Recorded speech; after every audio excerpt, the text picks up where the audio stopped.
அவன் நம்மள பாக்குற பார்வைய பாத்தியா டோபி?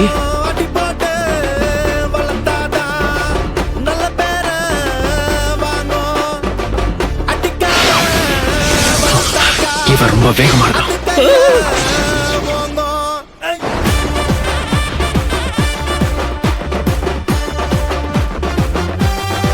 ஒருத்தங்காலி. இப்ப நீ தோணன்னு பேசாம இட்டாச்சி எங்கன்னு சொல்லு. டோபி, நீ என்ன பண்ணிக்கிட்டு இருக்க? யார் இவன்? அப்பண்டா என்ன சண்டைக்கு கூட்டாவும் ஒன்னா பந்தயம் போட்டு நாம்